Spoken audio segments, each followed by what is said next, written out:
Bonjour frères et sœurs dans le Seigneur. Je suis le révérend Diomélia Simian, instigateur de ce programme de jeûne et de prière en faveur de la Côte d'Ivoire. Si Dieu nous a confié cette mission, c'est parce qu'il a estimé que dans notre petitesse, nous serions disponibles et disposés pour faire donc cette mission. Alors nous avons vu dans la première partie de notre temps d'édification, parce que tout commence par la parole. Tout commence par la parole. Un temps de jeûne sans méditation est un temps de privation simplement. Nous jeûnons parce que nous voulons recevoir de Dieu des indications, des paroles. Lorsque Moïse s'est retiré sur la montagne pendant 40 jours de jeûne et de privation, Moïse est parti juste pour que Dieu lui donne les lois. Parce que lorsqu'un homme est en difficulté, le Seigneur conseille ceci: invoque-moi au jour de ta détresse, je te répondrai et toi tu me glorifieras. Si nous sommes là, c'est parce que nous sommes en détresse et que lorsque nous regardons la situation politique, sociale de notre nation, notre pays, nous savons qu'aucun homme ne peut nous porter secours. Parce que ce sont des choses qui dépassent l'entendement humain. Bien-aimé, sois le bienvenu, sois la bienvenue dans ce temps, dans ce programme, car Dieu t'a sélectionné. Tu es quelqu'un de valeureux et Jésus compte sur toi pour sauver les vies. Vous savez, dans la première partie donc, que j'ai publiée, pour ceux qui ont pu aller jusqu'au bout de la lecture, ça a été fait exprès parce que c'est sélectif. Nous ne sommes pas venus nous pavaner sur les réseaux sociaux, mais nous sommes venus parce que le Seigneur nous a mandatés pour cela. Alors, tous ceux qui ont pu lire jusqu'au bout ont compris que l'homme est celui par qui Dieu, de toute éternité, a voulu changer la terre à l'image du ciel. Dieu ayant créé l'homme à son image et à sa ressemblance, estimait que l'homme serait le prolongement de sa main sur la terre pour continuer l'œuvre qu'il avait commencée. Ça veut dire que Dieu a achevé la création en 6 jours et s'est reposé. Lorsqu'on dit se reposer, ça ne veut pas dire que le travail est fini. Dieu va donner donc la terre à l'homme de cultiver et de garder. Suivez bien. Nous sommes en Genèse, le chapitre 2. Dieu dit, l'homme va garder la terre et le cultiver. Le mot cultiver ici ne parle pas de la culture du sol en tant que matière organique, non. Dieu est en train de parler de culture, d'où vous comprendrez qu'il y a l'expression être cultivé. Dieu, en le disant, pensait dans sa conscience au fait que l'homme devait être connecté à lui, qui est sa source, qui est sa parole, selon Jean le chapitre 1. Au commencement, Dieu était sa parole. Donc, l'homme était censé prendre les instructions de Dieu pour cultiver la terre. C'est-à-dire que remplir la terre de la conscience, de la pensée de Dieu. C'est pourquoi lorsque Jésus vient, les disciples lui demandent comment devons-nous prier, Maître? Il dit, priez ainsi, notre Père qui est aux cieux. Il n'est pas sur la terre, il est aux cieux. Que ton nom soit sanctifié, que ton règne vienne et que ta volonté soit faite sur la terre ici, où nous sommes comme au ciel. Donc Dieu veut que sa volonté qui est faite là-bas dans les cieux soit faite aussi sur la terre, afin que les hommes manifestent la plénitude de sa nature et de son impact sur la terre. Dieu est un roi, et un roi conquiert des territoires. Pour ce faire, Dieu passe par l'homme et lui assigne un mandat de domination sur la terre. Pour agir, donc pour activer cette domination, Dieu va donner dans le livre de Genèse 1 à partir du verset 26 jusqu'à 28 un certain nombre, une certaine stratégie. Il dit, commence par être fécond, ensuite multiplie, remplis la terre, assujettis-la et tu domineras finalement. Donc tous les hommes sont appelés à dominer. Voilà donc le plan de Dieu pour tout individu de l'espèce humaine. Maintenant, la terre donc qui devient l'héritage de l'homme doit être changée. Donc Dieu, par la suite, nous allons voir que l'homme sera banni du jardin pour avoir péché. Dieu n'a plus le contrôle sur l'homme, mais un autre père devient celui qui domine sur l'homme, c'est-à-dire le malin. Et donc, la terre entière, comme le dit la Bible, va être sous le pouvoir de Satan. Voilà, bien-aimé, le problème de l'humanité. Voilà, bien-aimé, le problème des hommes. Aujourd'hui, si les nations ont des difficultés, c'est parce que les nations n'ont pas été bâties sur le fondement originel qui est Dieu, qui est sa parole, qui est Jésus-Christ, la vérité. Mais la Bible dit que la terre entière a été soumise non pas de son gré, mais elle a été soumise à Satan, qui est devenu le père de l'humanité. Tous les territoires, donc aujourd'hui, ont été imprégnés de Satan. Après sa chute, il est tombé sur la terre, comme le dit Apocalypse, le chapitre 12. La Bible dit qu'il a été précipité sur la terre. Il était là-bas dans le ciel. Lorsque vous lisez Ézéchiel, on parle de Lucifer. Maintenant, quand il a été banni, la Bible dit que sa colère était contre les fils de l'homme. Bien-aimé, Satan s'est approprié tous les territoires. Quand Dieu veut reconquérir les territoires qui sont imprégnés de la nature de Satan, le père du mensonge, parce que le mensonge devient maintenant le fondement de toutes les nations terrestres. C'est pourquoi rien ne peut réussir, parce que la nature de Satan conduit toujours à l'échec. Les nations ont été bâties sur le mensonge, sur la nature de Satan. La Bible dit dans Jean le chapitre 8, au verset 44, qu'il est le père du mensonge, il est meurtrier dès le départ. Donc les meurtres, toutes ces choses ont été les fondements des nations. Pour bâtir les nations, les gens ont été amenés à mentir, à tuer, à violer les lois. Or, la loi de la semence et de la moisson implique que lorsque tu poses une action, tu dois t'attendre à la conséquence liée à cette action. C'est ce que les bouddhistes vont appeler le karma. Alors bien aimé, je voudrais te montrer par la grâce de Dieu ce matin pourquoi ton pays est dans cette position. Parce qu'il y a un jugement qui a été prononcé dans le ciel. Il y a une réclamation de Satan alors que Dieu s'apprête à élever cette nation. Regardez, lorsque en Genèse 12, verset 1, à partir du verset 1, Dieu s'en va chercher un homme du nom d'Abraham. Dieu dit, quitte la maison de ton père et de ta mère, je vais t'indiquer un lieu. Je vais t'indiquer un lieu. Parce que Dieu veut reconquérir la terre. Donc la stratégie pour reconquérir la terre, Dieu va faire naître une nation. Je lis ceci. Genèse 12, verset 1. L'Éternel dit à Abraham, va-t'en de ton pays, de ta patrie et de la maison de ton père, dans le pays que je te montrerai. Verset 2. Je ferai de toi une grande nation et je te bénirai.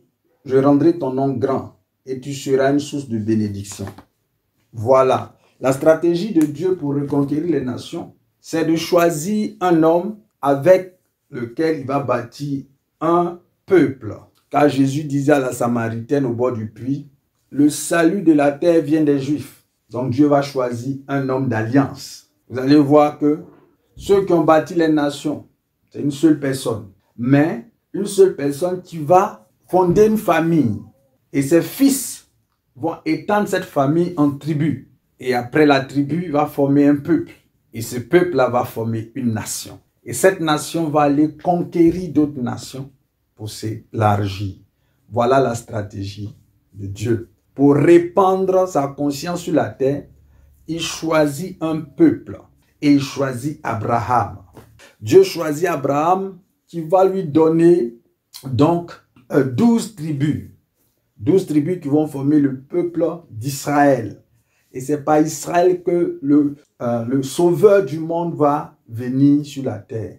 Et après, au travers de l'apôtre Paul, les païens vont être associés à ce plan de salut. Est-ce que vous comprenez? Donc au départ, aucun pays, aucune nation sur la terre n'est bâtie sur la parole de Dieu, mais sur la parole de Satan au départ. C'est pourquoi, en Luc 4, lorsque Satan tente Jésus-Christ dans le désert, il lui dit, si tu te prosternes, tu vois, tous ces royaumes m'ont été donnés. Si tu te prosternes, je vais te les donner. Vous voyez? Donc, tous ceux qui ont bâti des nations sur la terre ont fait allégeance à Satan. On fait allégeance à Satan, qui est le maître du monde. La Bible dit que c'est lui qui est le maître du monde. Aujourd'hui, si notre pays, la Côte d'Ivoire, a des difficultés, le Saint-Esprit nous pousse à retourner pour sonder la vérité concernant les choses qui ont été faites par rapport aux fondations. Par rapport aux fondations. Toutes les nations naissent par la volonté de Dieu, mais toutes les nations ne sont pas consacrées à Dieu. C'est-à-dire qu'elles n'ont pas pour fondement Dieu, qui est sa parole, la vérité. C'est pourquoi il est écrit dans le psaume 33, verset 12. « Heureuse la nation dont l'Éternel est le Dieu. Heureuse le peuple qu'il choisit pour son héritage. » Regardez les peuples de la terre. Et comprenez qu'aucun de ces peuples n'est heureux. Aucune de ces nations n'a choisi l'Éternel pour Dieu. Dans l'Ancien Testament, Dieu va agir dans la vie d'un homme du nom de David, qui est israélite, c'est-à-dire qui appartient à la bénédiction à Abraham. Et Dieu va dire de David qu'il est l'homme selon ton cœur. Le premier roi d'Israël, Saül, va briser le fondement. C'est-à-dire que Dieu lui donne des instructions et il fait le contraire de ce que Dieu dit. C'est-à-dire il désobéit comme son papa Adam. Or, toutefois que tu obéis à la voix de Dieu, tu deviens fils de Dieu. C'est pourquoi Jean chapitre 1 dit au verset 12, à tous ceux qui ont reçu la parole et qui ont cru, la parole a donné le pouvoir de devenir enfant de Dieu. Donc c'est la parole, la croyance, l'acceptation, la foi dans la parole de Jésus-Christ qui te donne un pouvoir de devenir enfant de Dieu. En d'autres termes, aucun homme ne naît enfant de Dieu à cause du péché adamique. Parce que notre ADN contient les informations de notre ascendance. Donc, tous les enfants, selon que la Bible dit dans Romains 5, 12, par un seul homme, le péché est entré dans le monde et ainsi la mort a touché tous les hommes. Est-ce que vous comprenez? Donc, Dieu va prendre dans la tribu de Juda un homme du nom de David qui va remplacer le roi Saül qui avait péché contre Dieu et finalement qui est mort. David vient au pouvoir, mais David est loin de Dieu. David craint Dieu. David sert Dieu. C'est pourquoi Dieu dit à David que ton trône sera affermi. Aujourd'hui, si les présidents, les personnes qui gèrent les nations n'ont pas de trône affermi, c'est parce qu'ils ne sont pas en Christ. C'est parce qu'ils n'ont pas pris Dieu profondément. La Bible dit que celui qui bâtit sur le fondement, c'est-à-dire la parole, sur le roc, Jésus-Christ, lorsque viennent les tempêtes, sa maison va tenir. Sa maison va tenir. À un moment de la vie d'une nation, lorsque dans le plan de Dieu, cette nation doit passer à un autre niveau supérieur de sa bénédiction, Satan va venir réclamer cette nation. Il réclame cette nation. Est-ce que vous comprenez? Il y a beaucoup de choses à dire dessus. Je crois que par l'Esprit de Dieu, par la grâce de Dieu, on va dire l'essentiel. On va dire l'essentiel. Pour ceux qui voudraient encore comprendre d'autres choses, je crois que vous pourriez éventuellement me contacter pour cela. Mais pour l'heure, je veux ouvrir vos yeux sur la vérité, car la vérité a franchi. La vérité a franchi. Pour sauver les nations, il faut sauver les hommes. Et pour sauver les hommes, il faut Jésus-Christ dans leur vie. Regardez, je veux attirer votre attention. David a été un roi. Mais regardez ce que ses enfants ont fait. David était un allié de Dieu. Mais regardez ce que ses enfants sont devenus. Je vais faire un parallèle. Regardez. celui qu'on a dit être le père fondateur de la Côte d'Ivoire, en réalité n'a pas été celui qui a créé la Côte d'Ivoire. On parle du Houphouët-Boigny. Il y a eu donc dans l'histoire de ce pays des peuples qui sont venus et qui ont bâti. Mais ces peuples-là n'étaient pas convertis à Christ. Donc cette nation a été bâtie aussi sur le mensonge, sur le sang innocent, sur certaines choses. Et celui qui va être considéré comme le père de la nation, c'est celui-là qui a accepté Jésus. Houphouët-Boigny avait accepté Jésus. Je ne veux pas rentrer dans certaines choses, certains débats, mais il a confessé publiquement sa vie chrétienne. Il a même offert une basilique pour permettre au peuple de prier. Et de son vivant, vous avez vu qu'il y avait la stabilité. Il y avait une certaine stabilité. Il nous a enseigné les voies de la paix. La paix qui est de Dieu. Le pardon, le vivre ensemble, l'hospitalité. Écoutez, écoutez notre hymne national.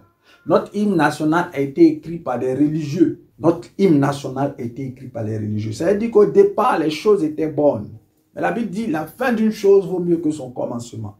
Lorsque Houphouët va partir et que ses fils vont venir, ils vont se détacher de la main de Dieu. Ils vont se détacher de la parole de Dieu. Et le malheur va commencer. Dans la famille de David, il y a eu un de ses fils qui était revanchard, qui s'appelle Absalom. C'est lui qui a été celui qui a fait le coup d'État. Est-ce que vous comprenez? Il y a eu un autre de ses enfants qui s'appelle Salomon. Salomon a fait entrer d'autres dieux étrangers parce qu'il avait une faiblesse pour les femmes. Est-ce que vous comprenez? Il a lâché la main de l'Éternel, quoique Dieu l'avait élevé. Voilà que Dieu va prendre maintenant le serviteur de Salomon, qui s'appelle Jéroboam. Et c'est par Jéroboam que Dieu va rompre le règne de la famille de David. Vous comprenez? Observez bien cette famille et celle que nous vivons aujourd'hui. Observez bien la famille de David et par l'Esprit de Dieu, positionnez les rôles. Vous allez comprendre qu'il n'y a rien de nouveau sous le soleil. Lorsqu'on dit que la Côte d'Ivoire est un pays à l'image d'Israël, ceux qui ont les yeux spirituels pour voir vont voir. Donc les fondations de la nation ont été ébranlées du moment où nous avons quitté la maison de Dieu, où nous avons quitté la parole de Dieu. Il est vrai que Houphouët-Boigny avait ses défauts, mais il a prouvé sa croyance. Il a prouvé sa croyance en Christ. Jusqu'à ce qu'il déplace un homme d'influence, le pape Jean-Paul II, pour venir en Côte d'Ivoire. La Côte d'Ivoire, la basilique l'une des basiliques les plus grandes du monde. Sinon la basilique la plus grande du monde. Est-ce que vous comprenez? Je suis en train de vous faire comprendre des choses. Voilà. Donc, peuple de Dieu, ce matin, tu sais d'où est partie la malédiction qui est sur la nation. Parce que Satan a réclamé le sang innocent sur cette nation. Parce que d'autres sont allés se prosterner parmi nos dirigeants devant lui pour pouvoir régner. Voilà pourquoi aujourd'hui nous vivons toute cette situation. La Bible dit dans le livre de 1 Corinthiens 3, versets 10 à 15, je vais paraphraser. Si quelqu'un bâtit sur un autre fondement que Christ, son œuvre sera éprouvée, son œuvre ne résistera point. Voici ce que l'apôtre Paul dit. Aujourd'hui, plusieurs nations sont sous le gouvernement de Satan. Plusieurs nations ont adopté la façon de faire du diable, c'est-à-dire de tuer, c'est-à-dire d'assassiner, de piller, d'égorger. Des sociétés secrètes sont nées de sa volonté. Aujourd'hui, mais on parle des Illuminati qui estiment que l'ordre que Dieu établit n'est pas le vrai ordre et qu'ils veulent maintenant mettre en place un nouvel ordre mondial qui vient contre les lois de Dieu, qui pousse et qui impose aux dirigeants des nations des décrets, des lois sur l'avortement, sur l'homosexualité, des choses que Dieu rejette, les choses que la parole de Dieu rejette, la franc-maçonnerie. Donc, toutes ces personnes-là sont aujourd'hui le prolongement de la main de Satan pour dominer les nations. Plusieurs nations la majorité, sont contrôlés par le diable. Mais comment le diable contrôle une nation? Le diable contrôle une nation en contrôlant le chef de la nation, en contrôlant le père de la nation. Parce que le mystère, c'est que si tu contrôles la tête, tu contrôles le corps. C'est le même principe que le péché. Un père transmet ses gènes à ses enfants. Aussi dans la royauté, dans la domination. Il y a ce principe-là. Si le roi est soumis à des démons, si le roi est soumis à des démons, le peuple aussi va manifester cette domination. Est-ce que vous comprenez? Donc aujourd'hui, si vous remarquez qu'il y a une certaine, si vous remarquez dans la population qu'il y a certains comportements, c'est parce que les chefs aussi, que ce soit sur le plan national, sur le plan, je veux dire, sur le plan municipal, quel que soit le niveau d'autorité, ces personnes ont fait allégeance à des esprits. Beaucoup de nos dirigeants adorent des fétiches. D'autres sont dans des sectes ésotériques. Et ce sont ces choses-là parce qu'ils sacrifient le peuple. Tous les jours, il y a des personnes qui sacrifient le peuple, puisque le peuple leur est soumis. Voilà ce qui se passe, bien-aimés. Voilà ce qui se passe, bien-aimés. Dieu va donner un gouvernement, un modèle de gouvernement qui est l'Église. L'Église, dans sa tradition, désigne le cabinet. Le mot cabinet, cabinet comme le cabinet du ministre. Donc, l'Église est censée apporter ce modèle de gestion sur la terre. Mais combien de présidents ou de rois dans ce monde ont adopté la vision de Dieu? C'est pourquoi le monde va mal. C'est pourquoi le monde va mal. Bien-aimés, nous avons aujourd'hui, nous, la connaissance. Et cette nation, je parle prophétiquement, va revenir au fils du royaume de Dieu. Va revenir au fils du royaume de Dieu. Et c'est par ce pays-là que Dieu va aussi conquérir d'autres territoires pour sa gloire. Voilà le plan de Dieu et voilà le plan de l'ennemi. L'ennemi cherche à empêcher ce pays d'entrer dans la gloire. Dieu veut l'amener, par toi, par moi, à entrer dans la gloire. Mais il faut que ce peuple soit cultivé des principes de Dieu, cultivé de la volonté de Dieu, qu'il soit gardé et qu'il prospère au nom de Jésus. Voilà ce que, bien-aimé, tu dois comprendre. Donc aujourd'hui, nous gagnerons à parler de Christ. Nous gagnerons à ramener les cœurs de ce peuple, comme Élie l'a fait au temps du roi Akab et de sa femme Jézabel. Le cœur du peuple s'était éloigné de Dieu. Et la sécheresse, la famine, le ciel a été fermé pendant 3 années sur la parole d'Élie. Mais quand Élie veut rétablir la paternité de Dieu sur cette nation, Élie parle et démontre la parole. La Bible dit la foi, ce n'est pas simplement la parole, mais c'est les actions. Bien aimé, la solution que le Seigneur nous donne en cette saison, c'est d'utiliser la langue de feu contre les serpents brûlants. C'est le thème de notre jeûne. C'est le thème de notre temps. Qu'est-ce que cela va faire? Cela va permettre à la parole de Dieu d'épurer les cœurs. Il faut multiplier l'évangélisation. Il faut parler à quelqu'un. La Bible dit que même si une personne est convertie, le ciel est en joie.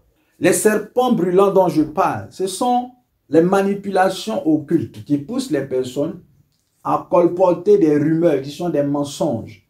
Ceux qui sont allés se faire tuer, c'est des rumeurs, c'est des paroles mensongères qui sont remplies d'un venin. Et quand le serpent te pique, en fait, tu meurs. En fait, tu meurs. Le serpent, c'est le menteur.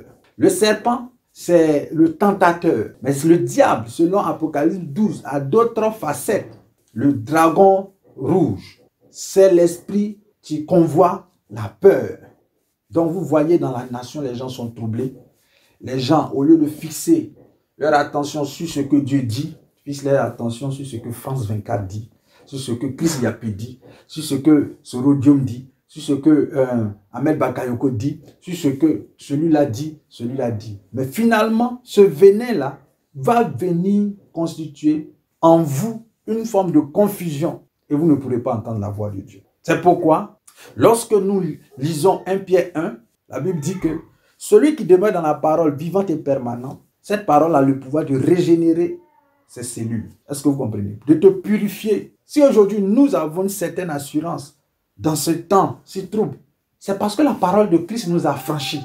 La vérité nous a franchis. Est-ce que vous comprenez? Les paroles qui sortent de la bouche de Jésus-Christ sont esprit et vie. Donc celui qui s'y attache, dans Josué 1, verset 8, la Bible dit que celui qui s'y attache, il va réussir dans tout ce qu'il fait. Bien-aimé, je t'invite à t'attacher en cette saison de la nation. Parce que Dieu s'apprête à exercer un jugement. Puisque les rois ne se sont pas convertis. Quand un peuple pêche, c'est au roi que Dieu demande. C'est comme quand l'épouse ou bien les enfants font quelque chose. C'est le mari qui est responsable. Donc, quand un jugement plane sur une nation, normalement, c'est la tête qui doit demander pardon. C'est la tête qui doit se repentir. Et c'est ce qui s'est passé au temps de Jonas avec les Ninivites, les habitants de Ninive. Parce qu'il y avait un jugement qui planait. Et Dieu a suscité Jonas pour aller prêcher à Ninive. Et quand ils se sont repentis, ils ont pris un temps de jeûne.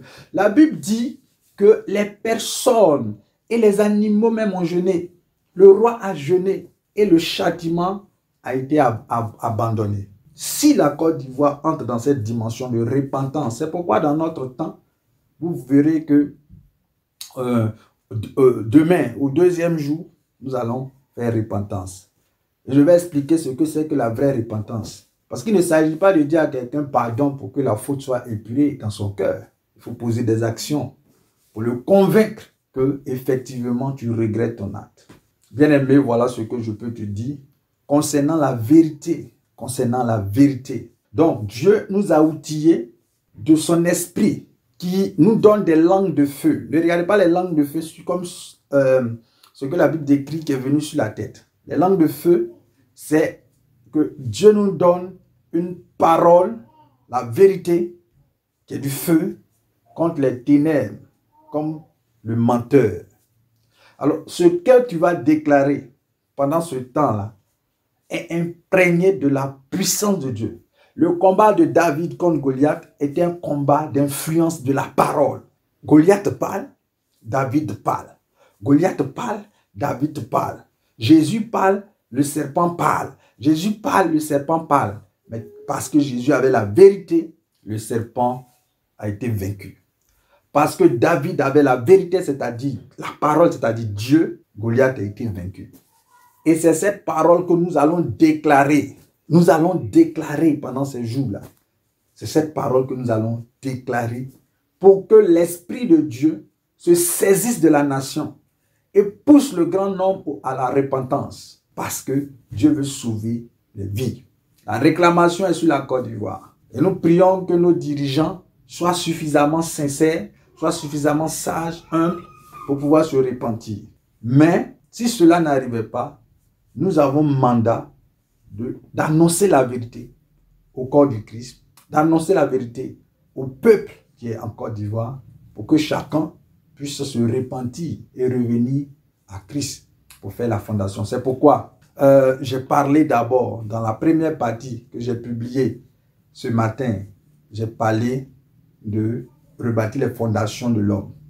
J'ai donné les instructions pour qu'une personne soit rebâtie et revienne à Christ, revienne à Dieu. Est-ce que vous comprenez? Mais maintenant, je vous montre comment la nation entière peut être ramenée. Donc, Dieu va sauver une personne, toi, pour que toi, tu ailles prendre d'autres personnes. Est-ce que vous comprenez? Jésus dit à Simon, Simon, Simon, Satan vous a réclamé. Mais j'ai prié pour que ta foi ne défaille pas. Et quand toi, tu seras converti, tu iras affermir tes frères. Donc, Dieu t'a choisi, toi qui entends ce message, pour que tu sois converti par la parole et que tu ailles chercher d'autres âmes, que tu en parles auprès de tes proches, de ta famille. Ce même message que je te dis, pour que les yeux des gens s'ouvrent, que tu partages le message sur les réseaux sociaux, que quelqu'un entende et que quelqu'un se convertisse, que quelqu'un soit sauvé. Jésus a eu besoin des disciples pour pouvoir répandre la bonne nouvelle. Et cette bonne nouvelle nous a atteints aujourd'hui. Toi qui entends ce message, tu es aussi un canal par lequel Dieu va étendre son règne sur la terre parce que sa culture, qui est celle du royaume des cieux, est en train d'être donnée ce matin. Amen. Pour les nations. Que Dieu nous garde, que Dieu nous bénisse. Pour toute préoccupation concernant le sujet, vous me laisserez sur le groupe votre commentaire et je me ferai le plaisir de donner les réponses si, par la grâce de Dieu, je les ai. Si je ne les ai pas, on va encore retourner auprès du Seigneur pour lui demander qu'est-ce qu'il faut faire. Alors que Dieu nous conserve sa fidélité et que ce temps de jeûne soit vraiment puissant.